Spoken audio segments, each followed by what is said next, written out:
Hello, everyone, and welcome back to the Professional Diploma in Photography. Welcome to lesson number 4 of Module 1. Have you ever seen this picture before? I'm sure that you have. This is Bliss. So, Bliss is perhaps the most viewed photograph taken in the world. Although I'm sure that will eventually change. But it was taken in 1996 by Charles O'Rare, who was a former National Geographic photographer. He sold it on to Microsoft. They bought the rights of it in 2000. And so if you used a Windows computer, you definitely saw this. Even if you didn't use a Windows computer, you're probably very, very familiar with the photograph. It was taken along the Northern Californian Highway, I think just outside of San Francisco. And it isn't actually manipulated or Photoshop or any kind of standard darkroom enhancements, at least according to the photographer. But a really interesting photograph. It's great to kind of see this area now as well. If you have a look at it online, you kind of see just exactly how different it looks, just purely based on the light. So this really is just this incredible moment that was caught. Just the light just completely makes this shot. So Bliss by Charles O'Rare. So you're here with myself, William Eames, your course educator. Welcome to lesson number 4. Well done on making it halfway through module 1 of this photography course. I do hope that you're much more familiar now with your lenses and that you're much more familiar with your cameras as well, and you're getting out there and hopefully getting a chance to practice. Probably the hardest thing to do as a photographer is to actually get out there and make a little bit of time for yourself to take photographs. But do remember, you can go back through the recordings, and it's a good idea, if you're heading out on a shoot, to maybe go back and review a lesson just to get inspired as well. And the key to success with your photography is to keep attending the lessons. As usual as well, any questions that you may have, please do ask Morpheus, and you can also chat with the classroom as well. Or anything outstanding, email us at support@shawacademy.com. So we are on lesson number 4, and this lesson is all about composition, which is basically going to help us see and think like a photographer. So there's lots of different kind of guidelines, there's lots of different tricks and things that we can employ into our composition. There's lots of things we should be looking out for as well. So if you're kind of struggling to take your photographs that little bit further, this lesson should really help you because it's not a technical lesson. This is all just about seeing. It's all about beginning to really think and see like a photographer. And I said it previously, but after this lesson, hopefully you're going to kind of begin to see everything as a photograph. You're going to have a look at everything around you and try to figure out how you would best capture it, what settings you might use and what approach you might take, what compositional guidelines you might use to get the most from it. But first of all, what is composition?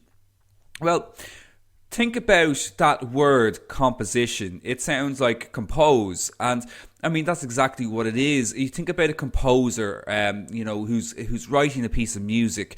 They think about, the rhythm that they want to have in the music. They think about, if they want to have lots and lots of notes, lots of melodies, or if they want to have things kind of scaled back and have things nice and peaceful. They think about the arrangement of the music. They think about how many instruments are going to go in, whether it's going to be a lot or whether it's going to be only a few, and so on.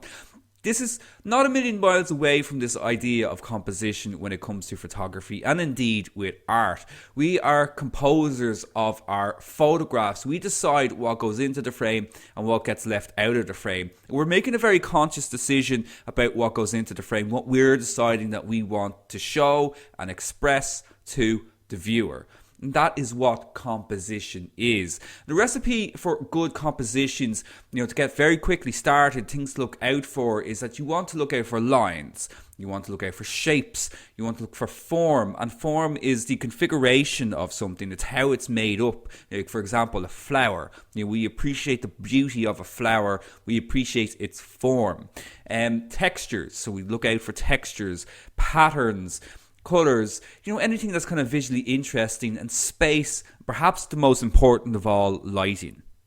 And I can't stress enough how important it is to have, good quality lighting in your photographs. It's the difference between having something that's kind of average to something that's extraordinary, like with that photograph we saw at the very start, Bliss.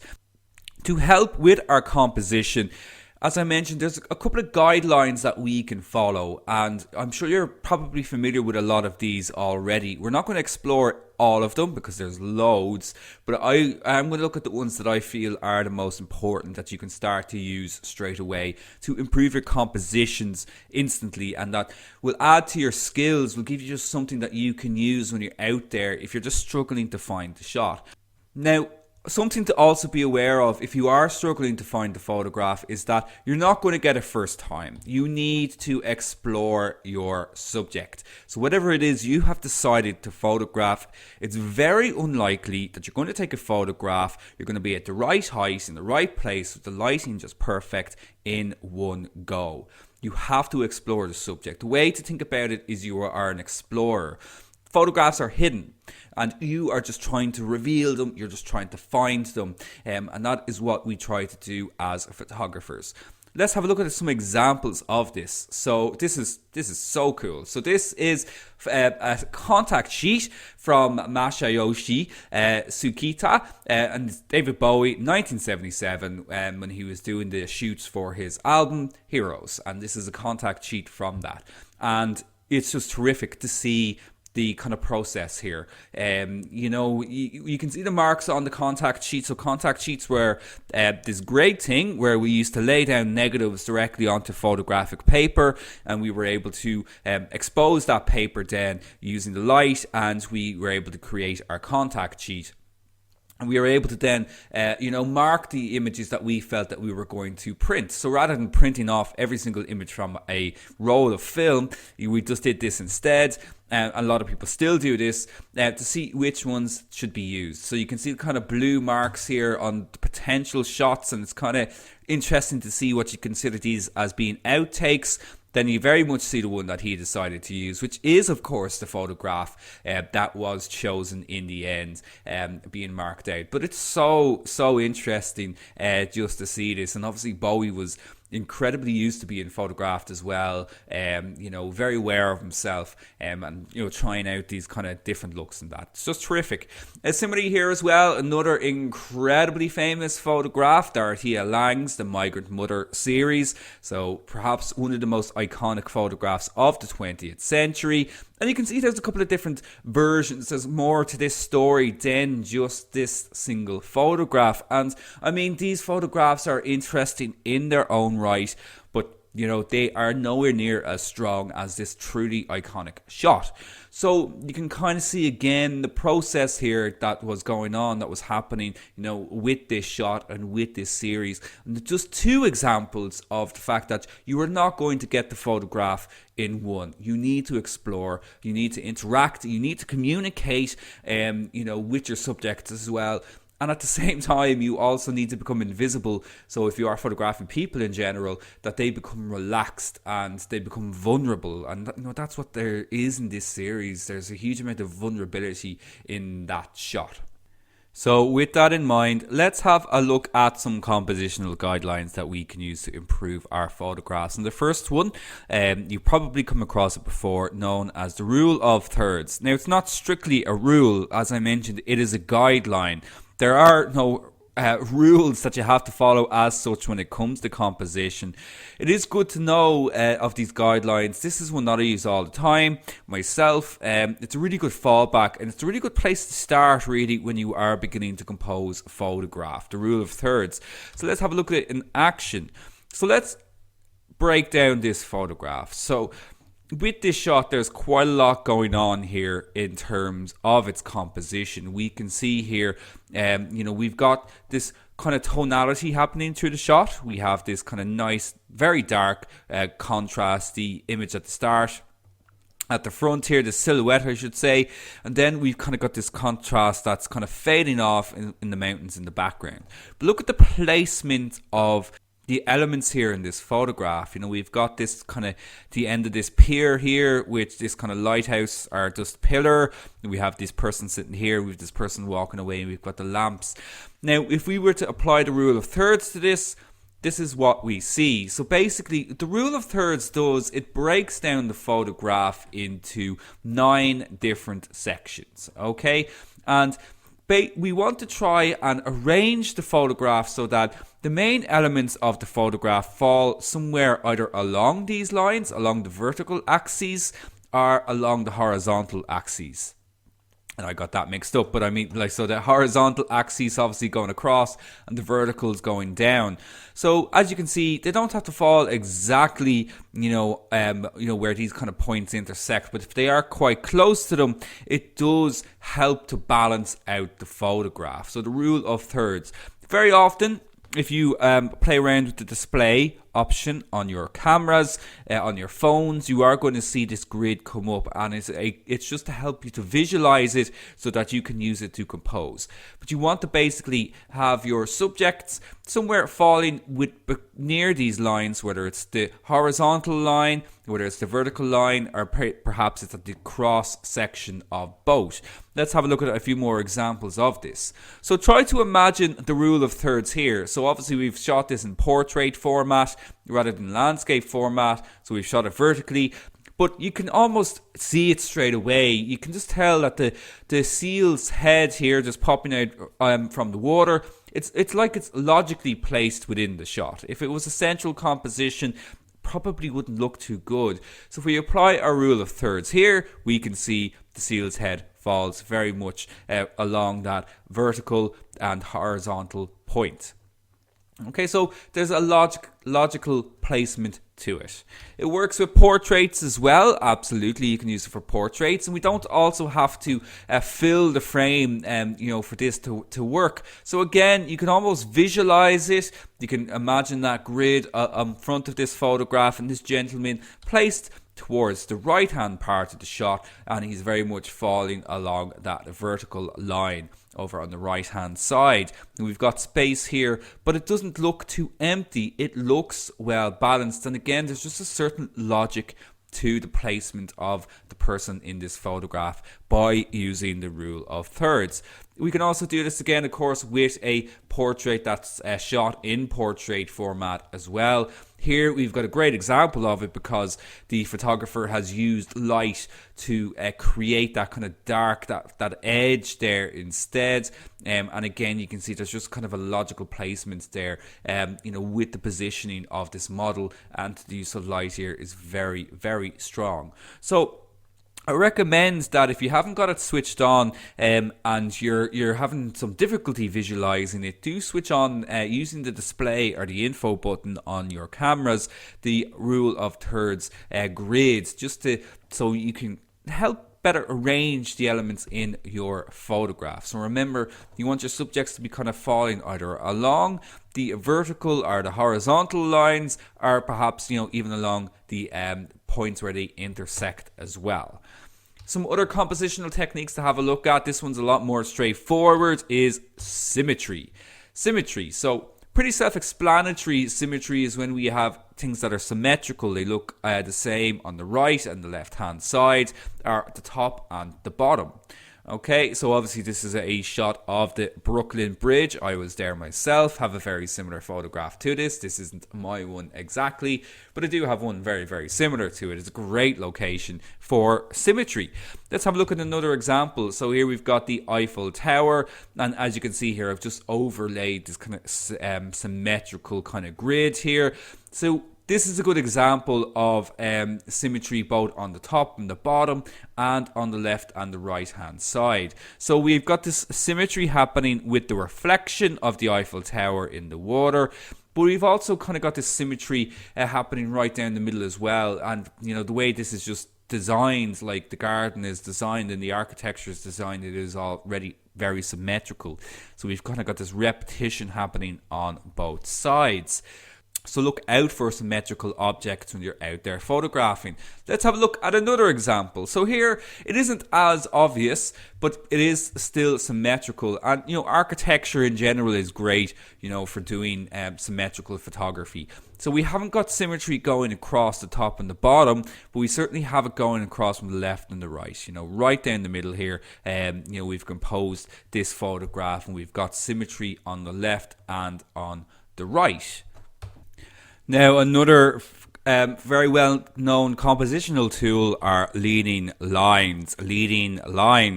And these are great, and they're pretty self-explanatory as well. As you can also see here visually with this photograph, we're being very much led into the shot, pretty much literally in this picture.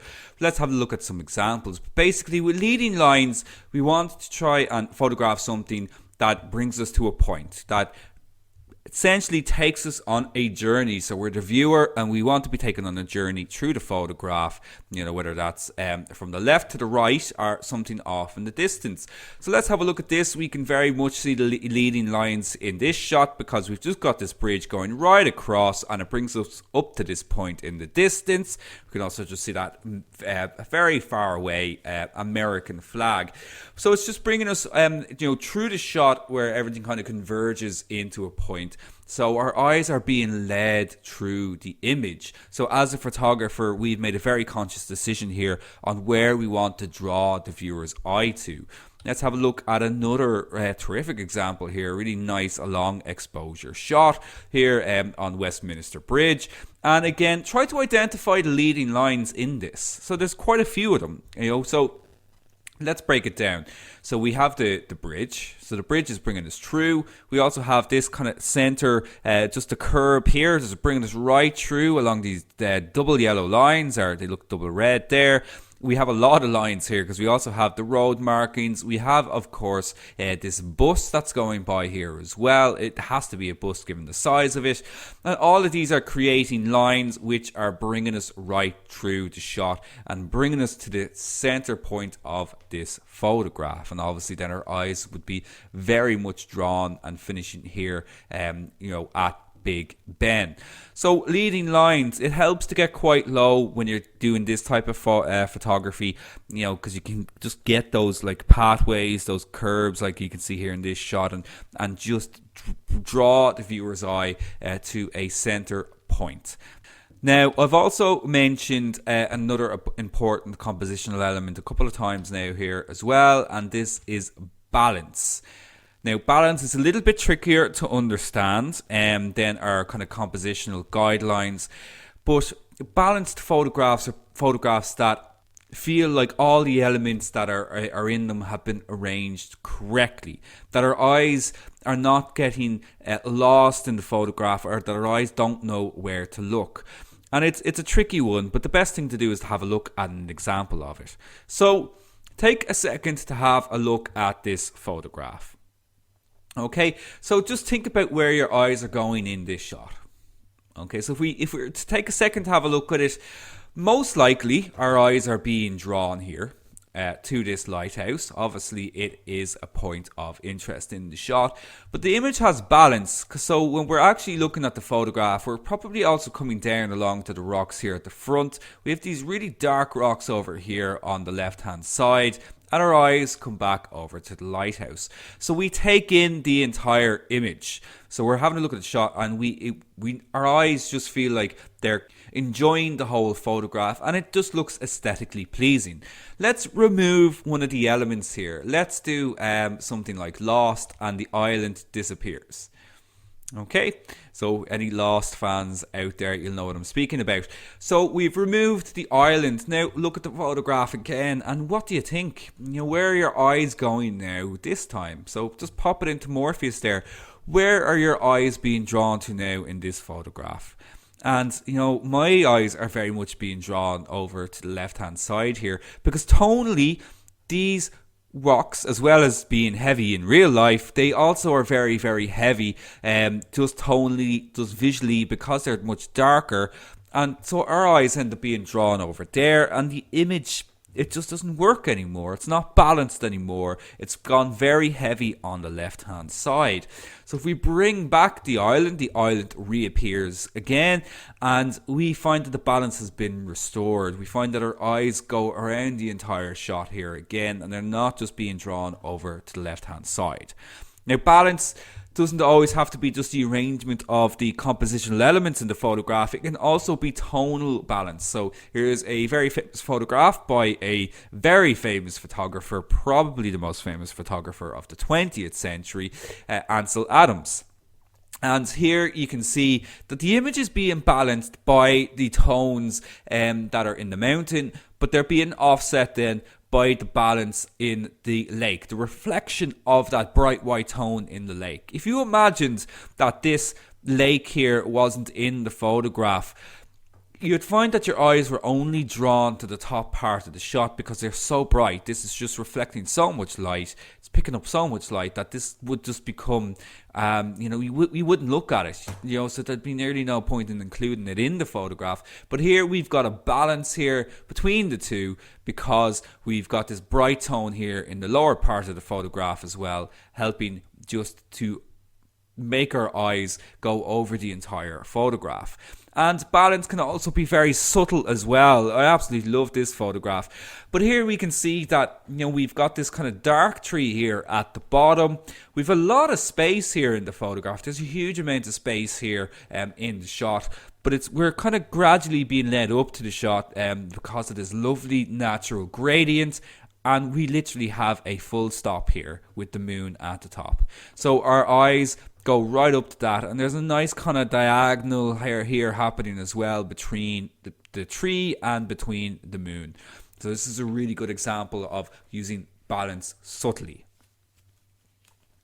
It's a trickier one to get used to, and I think if you follow the rule of thirds as a good guideline to start with, you'll find that a lot of your photographs should have a natural balance to them if you stick with that rule. But if you ever find yourself looking at a photograph and kind of wondering that something's a little bit off, you might find that it's just lacking balance. Now, I mentioned it in the first lesson. One of the tips I gave you was to explore and to not just photograph things, just from your own height.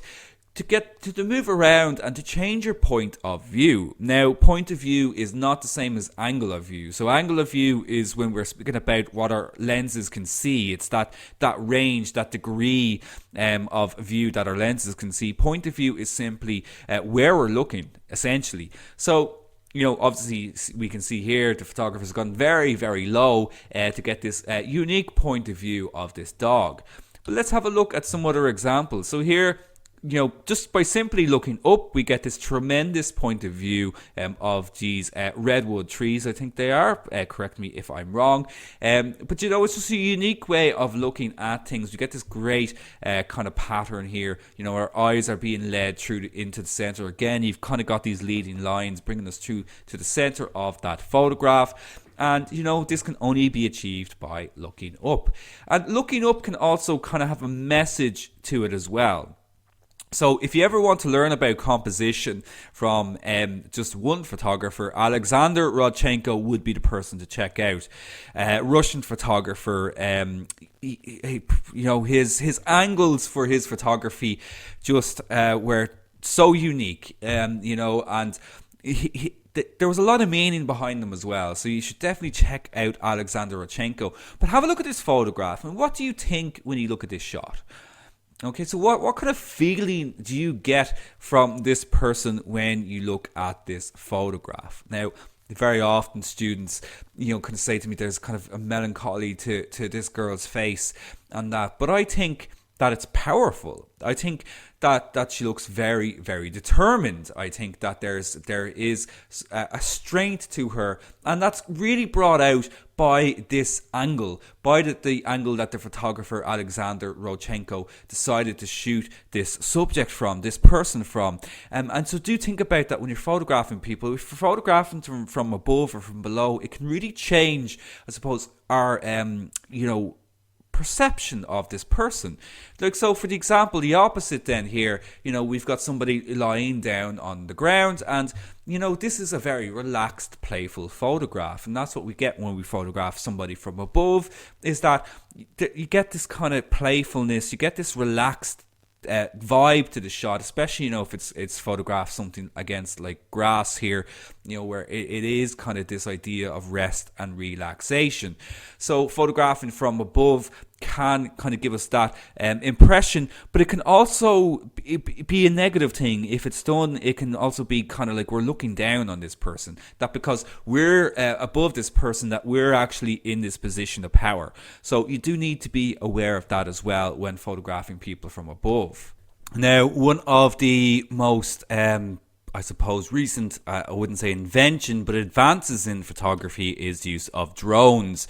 Now, we really don't go into drone photography in this course, but if you are lucky enough to have a drone, it just offers you a completely unique view of the world. Now, there's a lot of regulations and everything that go alongside flying drones, so be sure to check if you're in your own territory, if you're ever thinking about buying one, what the rules are around using them, because a lot of people are using them in places that they're not supposed to be using them. However, if you do happen to get one and you're using it responsibly, you just get these incredible shots that were only ever available to photographers who had the means to get a helicopter to get themselves airborne to get these types of photographs. So drone photography has made aerial photography huge, and it's great. It's great to see these, different ways of seeing the world around us. So that could be an option for you to explore as well. Now, with point of view, point of view can also be, when you're right in the action as well. So here we have a photograph that the photographer has taken holding the camera above their heads. They've used the fisheye lens here. We can very much tell it's a fisheye lens because of that distortion. And we get this sense that we're really in the action. So sometimes if you're struggling to get a photograph or to see anything, just simply raising your camera above your head is a good way to get the shot. And just a quick tip for you as well. This is something that I do, if you are going to photograph at a concert with your phone, is to put it on a 2-second timer. Put it on a delay timer so that you can press it and then you can actually lift it above your head. I always see people trying to stretch and press the shutter button. You don't need to do that. Just put it on a timer and then lift it above your head and get the shot. It makes it a lot easier. But you get this real sense of actually being in the action, rather than if you were standing above this crowd, on a balcony and photographing them, there'd be a little bit of a disconnect there. And when you are photographing children or pets or anything like that, get down to their level. See the world as they see it. If you're photographing from above them, it's just going to make them look really, really small. And again, there'll be kind of a disconnection there. We won't feel like we're actually a part of their world. So here, this is such a cute shot, and it's, just couldn't have been captured, if the photographer was just looming and standing above this child.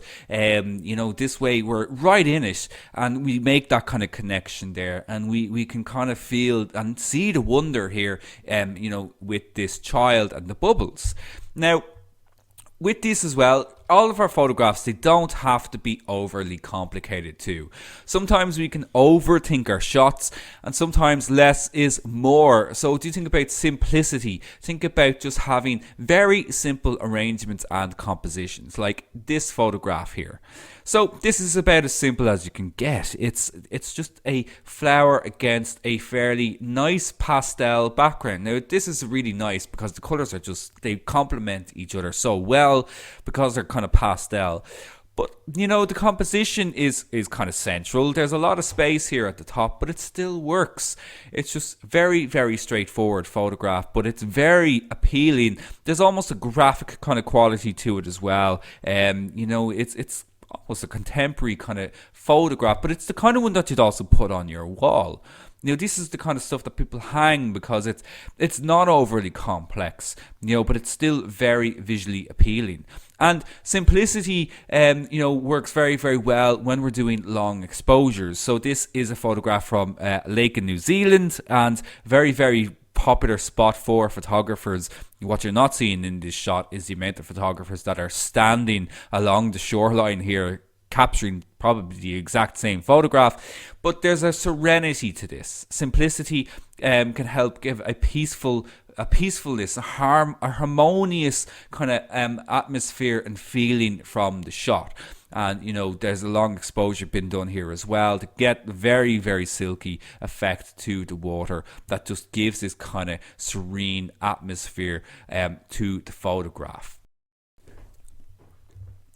Now, just a few more of these to go through, just a few more tips. We still have plenty left to cover. We still also need to talk about white balance a little bit later on as well.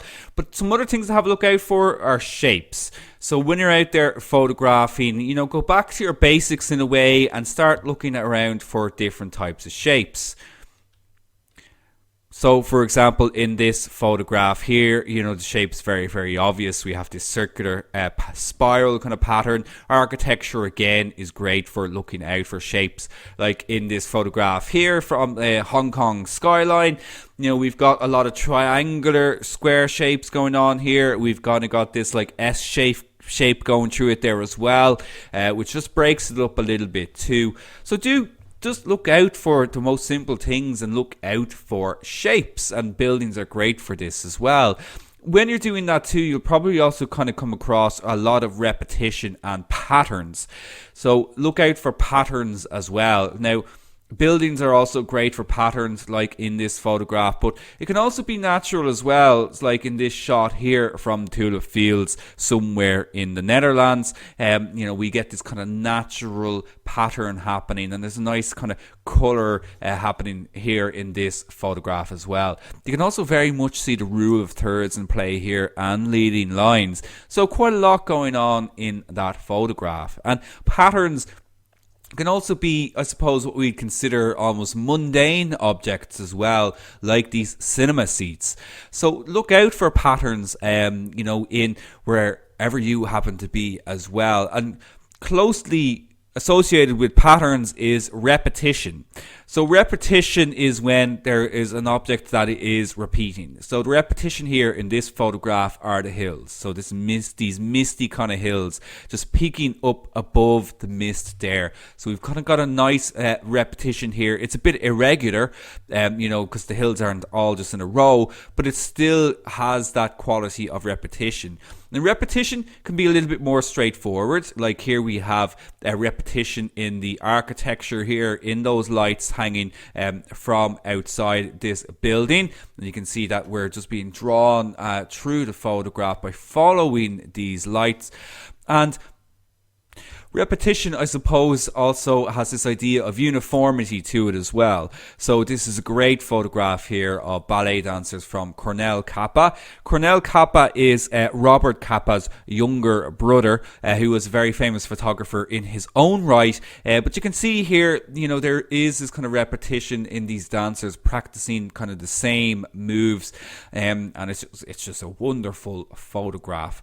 So look out for patterns and repetition. Now, we saw a little bit earlier as well when we were talking about our rule of thirds, about leaving a little bit of space. Now, quite often, designers and indeed photographers will refer to space that's left over as negative space. This doesn't necessarily mean that this is bad space, but it means that it just gives room. It just gives the subject room in the shot. And again, negative space can be quite peaceful, like in this photograph here, where the objects in the shot are only occupying maybe less than 35% of the photograph, maybe less than 30% of the photograph, and the overwhelming majority of the shot actually has nothing in it. But it still works. It's a nice, peaceful photograph, and it makes the focal point very, very obvious in the shot, which is, of course, this boat. But it also kind of, I suppose, gives us a sense of the vastness of the ocean as well. So leave a bit of space. Here's another good example of it. Very, very colourful photograph here of this particular lighthouse. But again, we can see lots and lots of space here over on the right hand side. So you don't have to fill up everything in the frame. So I hope you found some useful compositional guidelines there. Now, there's obviously so much more than that. Certainly if you have a look online, you're going to come across many more. We simply just don't have time to go through all of them, because we do also need to have a chat about white balance. So what is white balance? Well, have you ever taken a photograph and it just kind of turns out that the colours seem kind of off or all wrong to you, that they just don't look great? Or that if you ever take a photograph, say indoors, and you're just really unhappy with how the light looks, and that the people that were in the photograph, that their skin tones and everything look all wrong, and it very may well have to do with white balance. So white balance basically refers to the fact that different light sources emit different color temperatures, and these can cause a color cast in a photograph. So every light source has a different color temperature, and white balance is used to correct these color casts by balancing out the color. So for example, tungsten light, we'll talk about in a moment, produces very yellow kind of light, so skin tones can look very kind of yellow underneath it. And color temperature is measured in kelvins, so you'll often see this K when we're talking about color temperature, and it's referring to kelvins.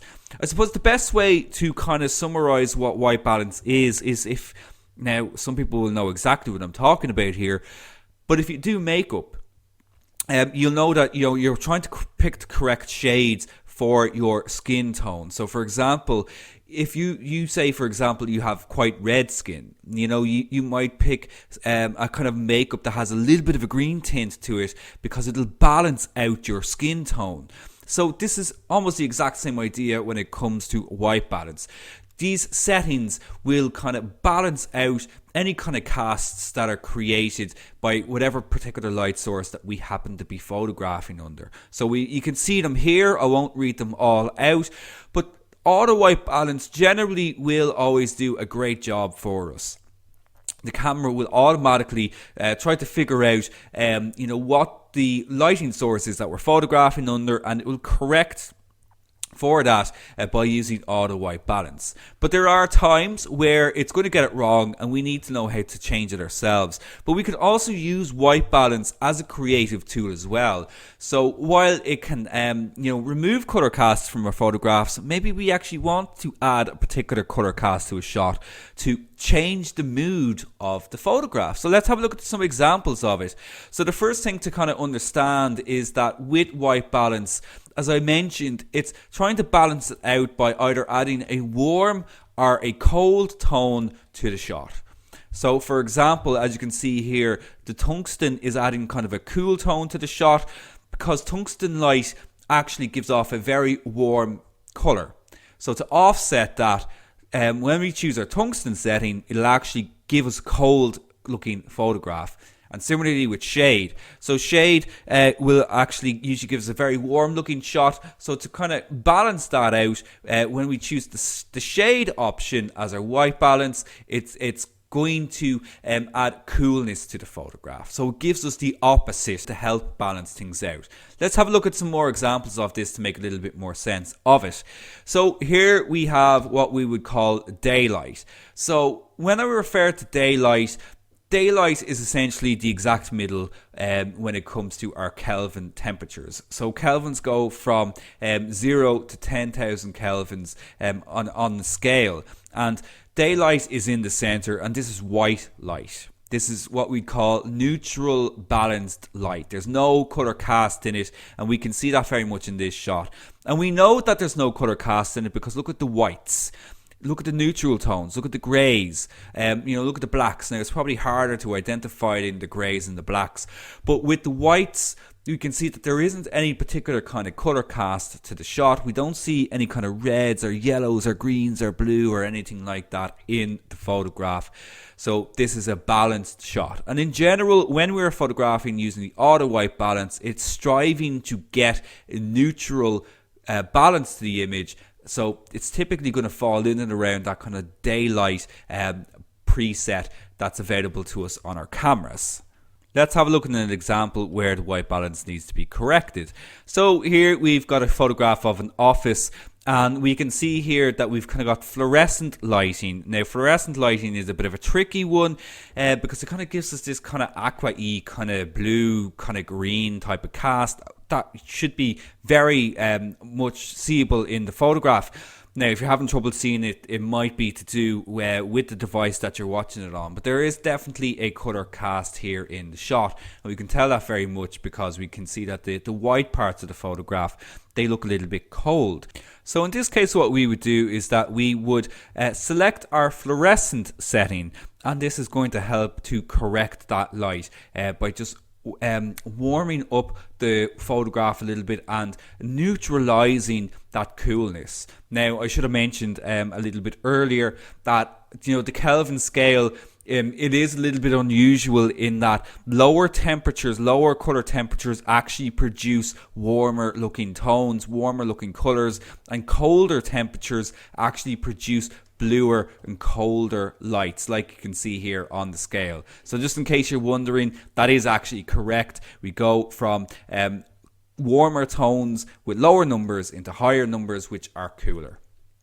Now, we can also use our white balance creatively, as I mentioned. So when we're photographing sunsets, you know, if we're finding that we're not quite getting those deep oranges, those deep yellows or reds that we want, you know, in this particular scene, what we could do is we could actually add our shade preset, because that's actually going to add a little bit of warmth to the photograph. Okay, so if we actually choose the incorrect white balance for a photograph, it can actually change the mood of the shot, and in this particular case it just helps to enhance and add a little bit more red to the photograph, or a little bit more warmth to the shot, as creative kind of decision. So we can make that choice as well. Remember that, you know, this is a creative decision. It's not maybe technically correct, but we don't always have to be technically correct. We are photographers. We do and have the option to make these kind of creative choices.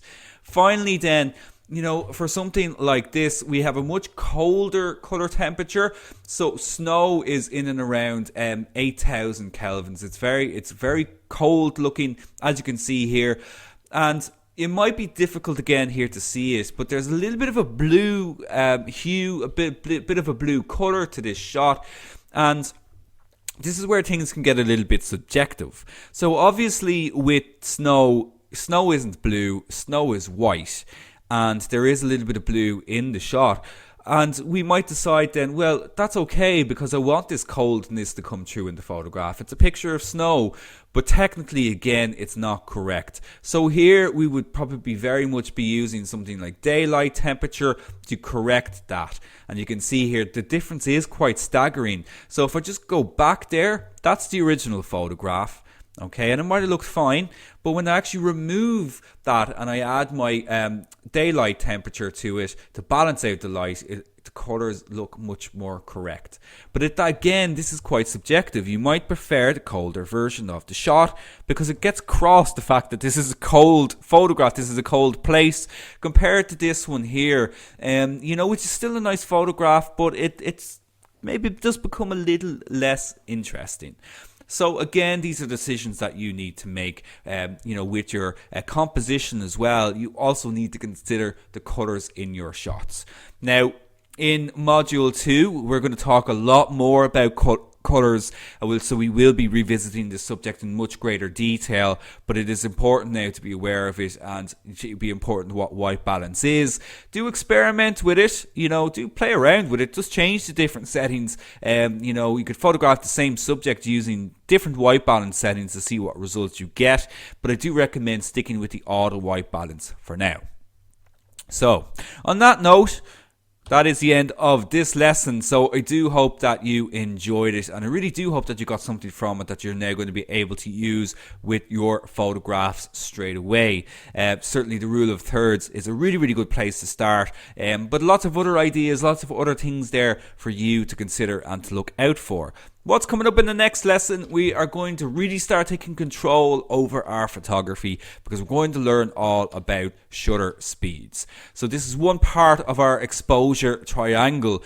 So shutter speeds will help to control exposure. Really important to learn because They are also a big part of fully manual. So shutter speeds will allow us also to control motion, like in this photograph here. We can choose to blur motion, or we can freeze it and capture it for high intensity action shots. We'll also then have a look at how we can do a long exposure, a long nighttime exposure, like we had a look at with that picture of Westminster there. If you want to do something like that, we'll look at how we can do that in the next lesson, so be sure to attend. Now, for your lesson challenge, I would love for you to post up a photograph demonstrating one of the composition techniques shown in this lesson. So if that's the rule of thirds, if that's symmetry, perhaps you've captured something with a bit of repetition to it, whichever one kind of appealed to you within this lesson, be sure to post them up on facebook.com/Shaw Academy. Now, a big well done to all of you as well. You have made it halfway through module number 1. Massive congratulations to you all, and thank you so much for getting this far. Our next lesson is, of course, lesson number 5, all about shutter speeds. So, as always, until then, take care of yourselves and bye-bye.